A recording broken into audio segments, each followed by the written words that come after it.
اولیاء اللہ کی عموماً کرامتیں بیان کی جاتی ہیں، اس میں کوئی حرج نہیں ہے، لیکن جب صرف کرامات ہی بیان کی جائیں گی، معیار ولایت بیان نہیں ہوگا، تو مختلف لوگوں کی شعبدہ بازیوں کو لوگ کرامت سمجھ لیں گے اور ان کے پیچھے چل کے اپنی دنیا اور اپنی آخرت برباد کریں گے۔ اس لیے ہمیں اس بات کا پورا ادراک ہونا چاہیے کہ ولی کسے کہتے ہیں اور اس معیار پر ہم کسی کو دیکھیں۔ اس کے باوجود اس کا معاملہ اللہ کے ساتھ ہے، چونکہ نبی اپنی نبوت کا اعلان کرتا ہے، ولی اپنی ولایت کا اعلان نہیں کرتا۔ نبی کے اوپر لازم ہے، واجب ہے کہ وہ بتائے کہ میں نبی ہوں، لیکن یہ چیز ولی پر نہیں ہے۔ وہ تو کوشش کرتے ہیں کہ لوگوں کی نگاہوں سے چھپ جائیں، لوگوں سے پوشیدہ رہیں۔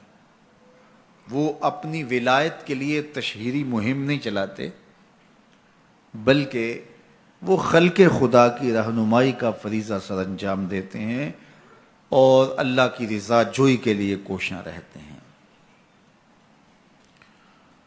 کرامات کا صدور ہو جانا ممکن ہے، اگر کوئی کرامت صادر ہو جائے تو اچھی بات ہے، لیکن یہ ان کا مقصود نہیں ہوتا کہ ہم سے کسی کرامت کا ظہور ہو۔ کبھی کبھار کسی ایسی حالت میں کسی کرامت کا صدور ہو جاتا ہے۔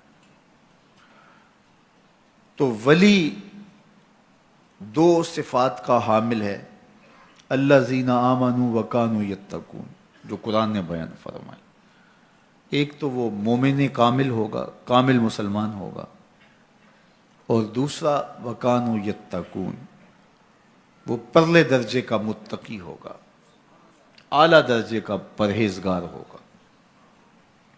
اس کی زندگی تقوی سے عبادت ہوگی، اس کے شب و روز حزم و احتیاط سے گزریں گے، وہ شریعت بیضاء پہ عمل پیرا ہوگا اور شریعت کی جانب سے منع کردہ چیزوں سے اپنے آپ کو بچا کے رکھے گا۔ اس کی زندگی کے اندر لغویات نہیں ہوں گی، اس کی زندگی کے اندر فضولیات نہیں ہوں گی، اس کی زندگی منظم اور مرتب ہوگی۔ وہ خواہشات کا اسیر نہیں ہوگا، وہ آرزوؤں کا بندہ نہیں ہوگا، وہ مال و زر کا پجاری نہیں ہوگا، وہ ہوس زدہ نہیں ہوگا، وہ لالچی نہیں ہوگا، متکبر نہیں ہوگا، متمرد نہیں ہوگا، سرکش نہیں ہوگا۔ اس کی نظر لوگوں کے دلوں پہ ہوگی، لوگوں کی جیبوں پہ نہیں ہوگی۔ وہ خواہشات کی دنیا کا باسی نہیں ہوگا، بلکہ وہ اللہ کے قرب کا متلاشی ہوگا، اور قرب کی جو منزل اسے میسر ہے اس سے وہ آگے جانا چاہے گا۔ اس کی آرزو یہ ہوگی کہ مجھے اللہ کی قربتیں اور نصیب ہوں۔ ہر لحظہ نیا طور نئی برق تجلی، اللہ کرے مرحلہ شوق نہ ہوتا ہے۔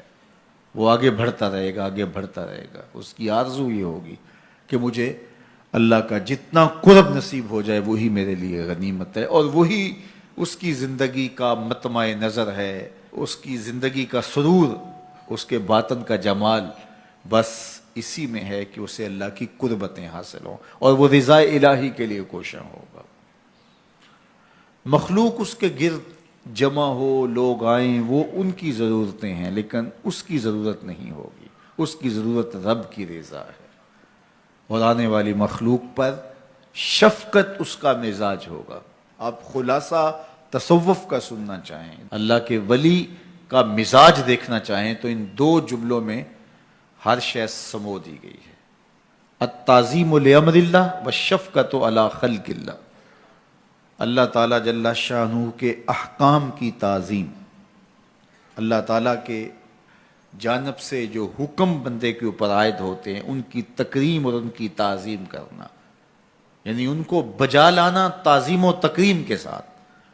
اور دوسرا والشفقۃ علی خلق اللہ، اللہ کی مخلوق کے ساتھ شفقت سے پیش آنا، مخلوق کے ساتھ رویے خوبصورت ہونا، حقوق اللہ اور حقوق العباد دونوں کی خوبصورتی کے ساتھ ادائیگی، یہ اللہ کے ولیوں کا شعار ہے۔ وہ اللہ کے حقوق کو بھی پامال نہیں ہونے دیتے اور اس کی مخلوق کے حق کو بھی پامال نہیں ہونے دیتے۔